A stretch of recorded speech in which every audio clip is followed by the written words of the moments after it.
اسی شام دوپہر کے بعد جب فرید، زارا اور شمیلہ اور شاہ صاحب کھانا کھا چکے تو تھوڑا سا اپنے اپنے کمروں میں آرام کرنے کے بعد حویلی کے اطراف میں پھیلے کھیتوں میں چہل قدمی کو نکل گئے۔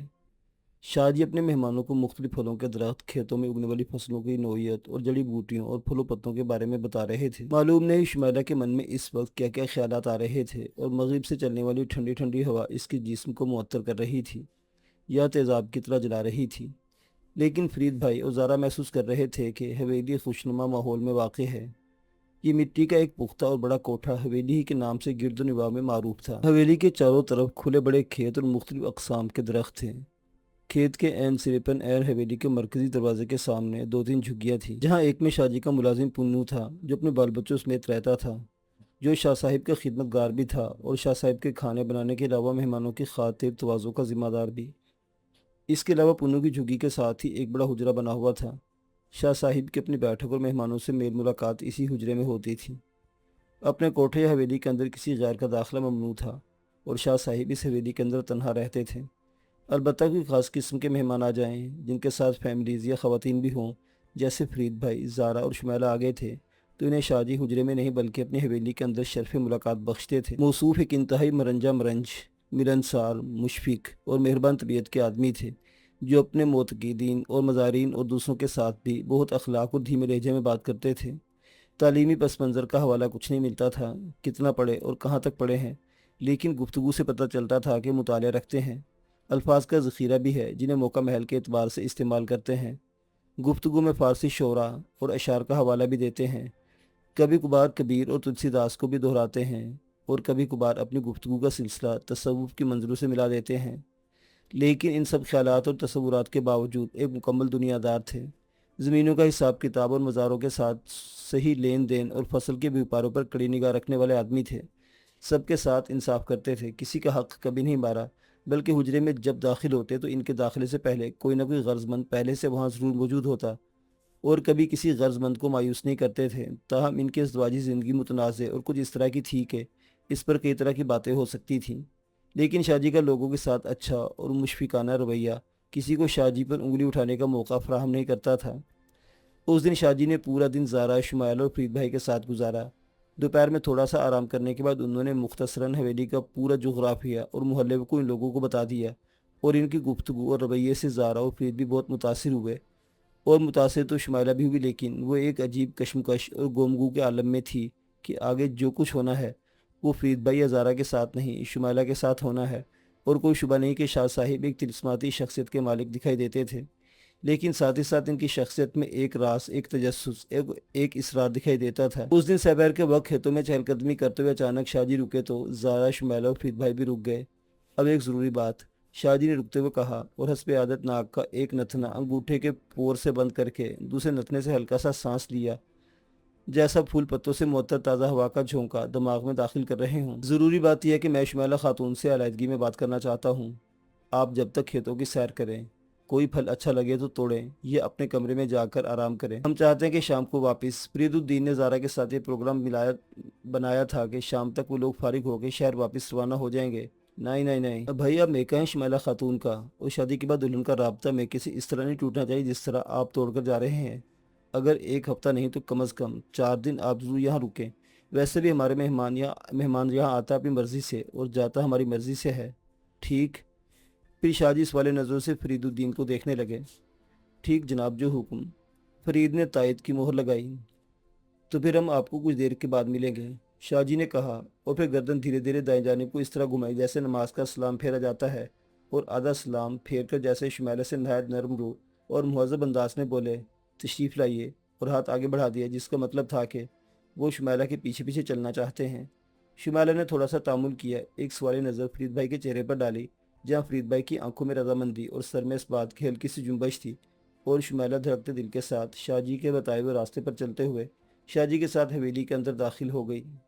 زارا اور فرید بھائی اپنی جگہ جوں کہ تو انتہائی تجسس کی کیفیت میں کھڑے رہ گئے، جبکہ زارا کے چہرے پر تجسس سے زیادہ تشویش تھی۔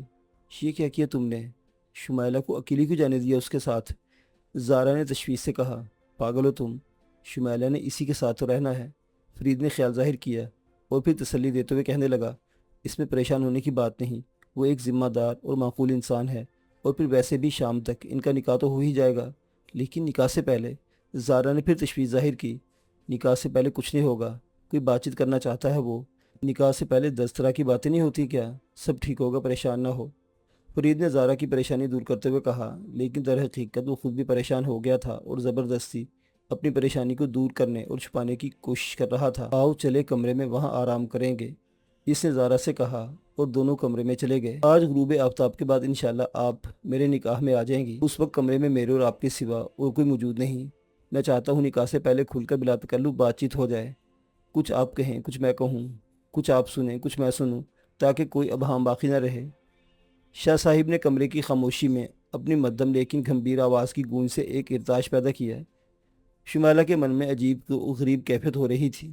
اس کا دل دھڑک رہا تھا اور دھڑکن سے اس کے اندر ایک ایسی ردھم پیدا ہو رہی تھی جیسے کوئی نقارہ پیٹ رہا ہو، اور یہ احساس اس پر لرزش طاری کر رہا تھا۔ وہ ایک ایسے اجنبی کے سامنے بیٹھی ہے جو سورج غروب ہونے کے بعد اس کی جسم و جاہ کا مالک بن جائے گا۔ وہ کچھ نہیں بولی، اس کے ہونٹوں پر جیسے خاموشی کی مہر لگ گئی۔ بولیے کچھ۔ جب شمالہ کچھ نہ بولی تو شاہ جی نے قدرے توقف سے کہا۔ شمالہ پر اس وقت شاہ جی کا ایسا روب طاری تھا جس کو وہ آسانی سے کوئی نام نہیں دے سکتی تھی اور جس نے اس کی زبان بند کر رکھی تھی۔ تاہم وہ ہمت کر کے بولی، اس خیال سے کہ اس کے مد مقابل شخص کے سامنے اس نے اب بولنا بھی ہے اور چپ بھی رہنا ہے، لہذا شمالہ نے ہمت کر کے اٹک اٹک کر بولنا شروع کیا۔ دیکھیے میں نے جو فیصلہ کیا ہے تو ایک خاص مقصد۔ شاہ جی نے شمالہ کی بات کو روکتے ہوئے کہا، مقصد بتانے کی ضرورت نہیں، کہ میں جانتا نہیں ہوں کہ آپ شادی مجھے پانے کے لیے نہیں، زاہد کو پانے کے لیے کر رہی ہیں۔ تو زاہد کا نام بھی جانتا ہے، پھر تو یہ میری کہانی بھی جانتا ہوگا، شاید بھائی جان نے بتایا ہوگا۔ شمالہ نے سوچا اور پھر شاہ جی نے اس سے کچھ کہنے کا مطالبہ نہیں کیا بلکہ خود کہنے لگے، لیکن میں بہرحال انسان ہوں، میں پتھر کی مورتی کے ساتھ نکاح نہیں کر سکتا۔ آپ کا دل بے شک میرے ساتھ نہ ہو اور ہو بھی نہیں سکتا، لیکن میں آپ سے تو یہ توقع تو رکھوں گا کہ آپ میرے ساتھ زندگی کے رویوں میں بیزاری کا مظاہرہ نہ کریں۔ شاہ صاحب روانی سے بولتے بولتے لمحہ بھر کو رکے اور شمالہ کے جھکے ہوئے سر کو تھوڑی کے نیچے انگلی رکھ کر چہرہ اوپر اٹھایا اور پوچھا، آپ سن رہی ہیں نا؟ جی۔ شمالہ نے ایسی دھیمی میٹھی سی جی کہی جیسے کوئی چہچانے والی بیمار و نزار چڑیا اچانک دلدل میں پھنس کر ایک چھوٹی سی آواز نکال کر اپنی زندگی اور وجود کا ثبوت دیتی ہے۔ میرے پاس پیسہ ہے، زمین ہے، نوکر چاکر، مزارع، معتقدین اور چاہنے والے ہیں، کسی چیز کی کمی نہیں۔ میں دنیا کی ہر سہولت آپ کو فراہم کروں گا، اس کے بدلے میں آپ مجھے ایک مصنوعی خوشی دیں گی۔ مصنوعی اس لیے کہ پہلے تو کوئی خوشی دائمی نہیں ہوتی، دوسرے آپ کے جو حالات اس کے مطابق آپ مجھے دائمی خوشی دے بھی نہیں سکتی، لیکن میری طرف سے آپ کو دائمی خوشی مل سکتی ہے۔ وہ کیسے؟ وہ یوں کہ میں آپ کے اوپر کبھی سوٹ نہیں لاؤں گا۔ اس حویلی میں ایسا کبھی نہیں ہوا۔ میں درجن سے زیادہ بیویوں کا شوہر رہا ہوں، لیکن ایک وقت میں ایک ہی رہی۔ میں نے ہمیشہ انصاف کیا ہے، جب تک کسی نے رہنا چاہا رکھی، جب چڑیا نے اڑنا چاہا اڑا دی۔ تمہیں بھی اڑا دوں گا، فکر نہ کرنا، لیکن تم کو پورا تعاون کرنا ہوگا۔ اگر میرے ساتھ تعاون کرنا منظور ہے تو آج شام کو نکاح ہو جائے گا، اور اگر رونے دھونے کے لیے شادی کر رہی ہو تو پھر مت کرو۔ بولو، کرو گی تعاون؟ شاہ صاحب نے سوال پوچھ کر جواب کے لیے وقفہ دیا تو شمالہ نے پہلی دفعہ سر اٹھا کے بھرپور نظر سے شاہ صاحب کے جلالی چہرے کی طرف دیکھا اور اس بات میں سر ہلا دیا۔ سبحان اللہ۔